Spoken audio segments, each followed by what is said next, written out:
Since late December 2025, Iran has experienced one of the most intense and widespread protests movements in decades, initially triggered by deepening economic hardship, including severe inflation, food prices spikes, and the drastic devaluation of the rial. Demonstrations rapidly expanded beyond economic grievances to encompass broad anti-regime demands. The Iranian government has responded with a violent crackdown using live ammunition, mass arbitrary arrests, and unprecedented suppression tactics. The unrest has increasingly intersected with international politics, particularly in relation to the United States.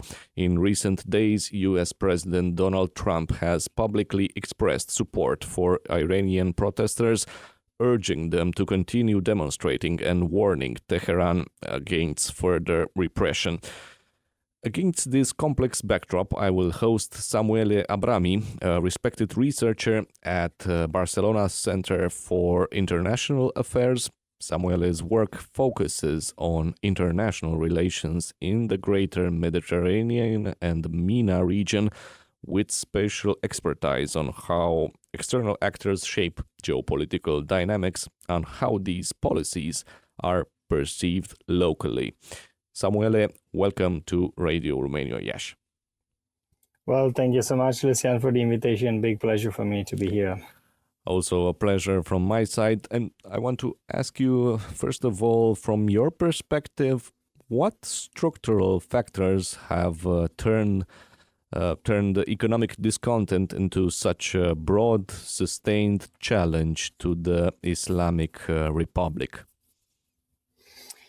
Well, yeah, it's an interesting question because it's basically what stands at the basis, of this protest, that basically we saw beginning as protest against the economy, because they began in the bazaar through the bazari, the so-called commerciants, basically, that also were the ones who triggered the revolution in 1979. So the historical background is quite important to be considered.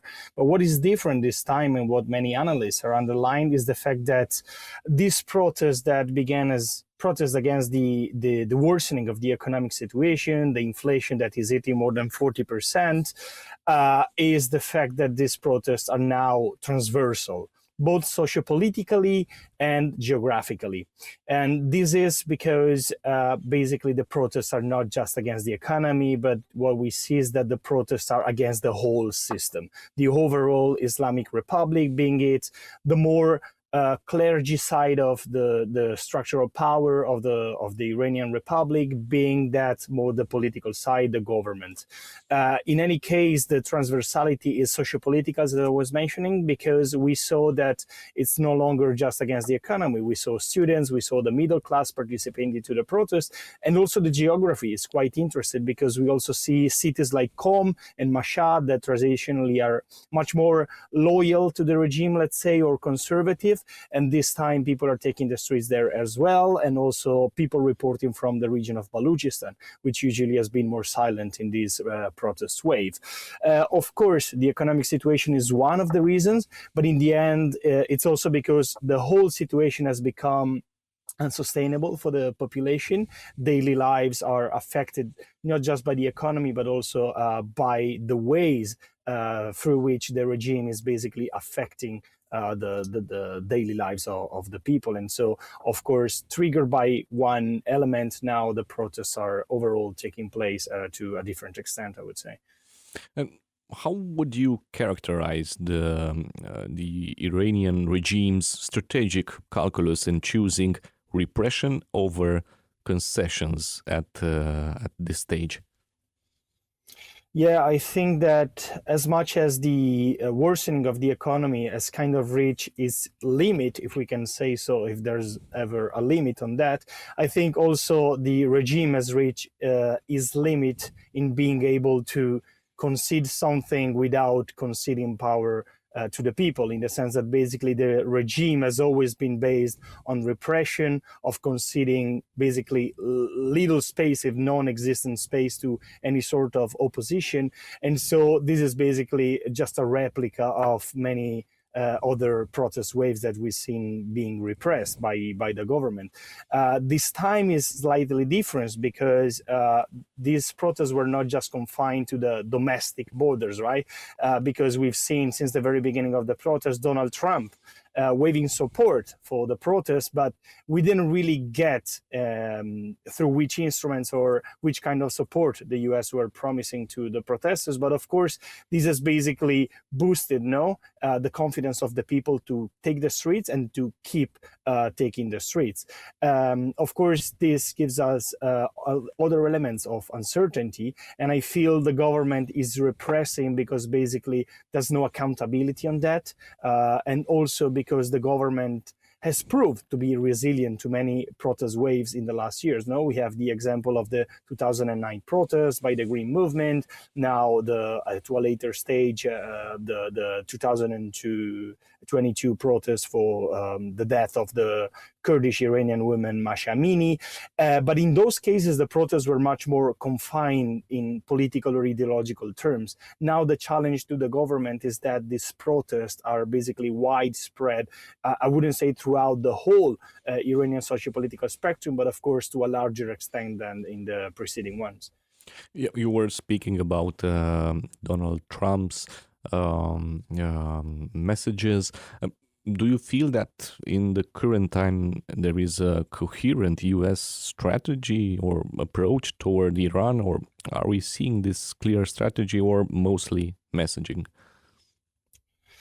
Yeah, I would say probably I would tilt toward the second option you're mentioning, because it's not just for Iran, but I guess overall US foreign policy now is more like a daily kind of a thing rather than our overall strategic view. And we saw that in Venezuela, we saw that overall in the Middle East, because the US first, like in the first Trump administration and then also with Biden, were trying to promise to leave the Middle East, or at least to work together with their allies in the region, basically to reduce the military presence of the US in the region. But what we saw with this second Trump administration is basically the opposite, because the US have probably never been so involved in the region in diplomatic terms, but then we also saw the first American strike against Iran, last summer. And this is a signal, and we saw now recently in Venezuela that basically the Trump administration is always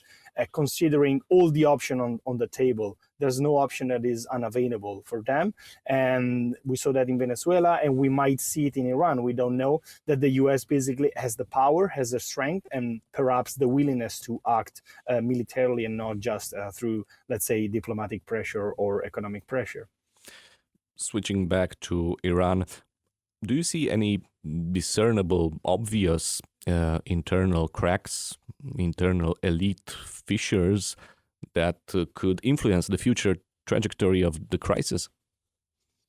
Yeah, this is another very interesting question, because usually what we have to look at to see if there's a chance for regime change, and that is not just the case of Iran, but overall in many other cases, is how loyal the army and the security apparatus stays close to the state, let's say, And that was the case in Syria, for example. Nobody expected Assad to collapse. And then all of a sudden, basically, we saw the army basically not really staying as close as people thought to Bashar al-Assad. And this is what could actually make a regime change happen in Iran. But at this stage, we actually see the other way around, in the sense that basically the Iranian security apparatus is characterized by the Revolutionary Guard and then also by the official army. And we now see basically these two elements, these two sides cooperating together in repressing the revolts, the protests in the streets. So as long as this is the case, I wouldn't talk about any possible regime change of the collapse of the system. What we might actually see is kind of a cosmetic change within the government. This means, for example, the religious Ayatollah is now old. People were already speculating about him giving some space to other, let's say, younger figures, but that would be purely cosmetic, because this doesn't imply any change in the overall structure, where basically the religious side of the power apparatus is basically the one who has the last word on every decision, and is basically also conditioning the all the actions of the political side of the government. And we saw that at the beginning of the protest, where the government, the president, were actually trying to slightly open for dialogue to the protestants, and all of a sudden, immediately, basically, the religious side, the Ayatollah, said, there's no way we're going to talk to the protests because they are puppets of the West, and so let's repress them, basically. So in the end, do you see rather some inside, let's say, proper replacements, or you can evaluate, let's say, a political and external political figure from abroad that could produce some lasting political change in the end?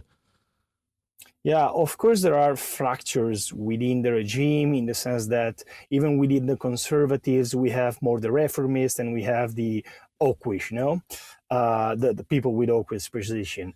But the problem is the total absence of a real opposition movement. Of course, among the diaspora, and also Reza Pahlavi now, the son of the Shah, is basically trying to present himself as an alternative. But the issue is that basically he's more kind of representative of just a slightly minority of the people, and people did not completely forget what the Republic represented, because still was another kind of a regime, was not a religious one, but still was repressive and not definitely a democratic one. And so 2009 marked basically a point of no return in terms of repressing the last real political movement, in terms of reformists, in terms of being able to penetrate somehow the power structure, the elections and everything. And so for now, there is no viable structured political alternative. And this is what might actually cause the protest at some point to fade, unless we see external help, external intervention, in which form we don't know. But of course, also, for example, Trump promising support to the protester could have a double effect. One could be, of course, positive in dissuading at some point the regime to be so repressive, but at the same time, it allows the regime to present the protest as being puppeted, by the US and nothing more. And that's the classic rhetoric. And then an intervention could actually help, as it helped during the 12 Days War, to cement the phenomenon of rally around the flag within the Iranian nationalists overall. Samuele Abrami, thank you very much for your comments and for being part of today's radio talk show Imperative. Thank you so much for the opportunity. Big pleasure.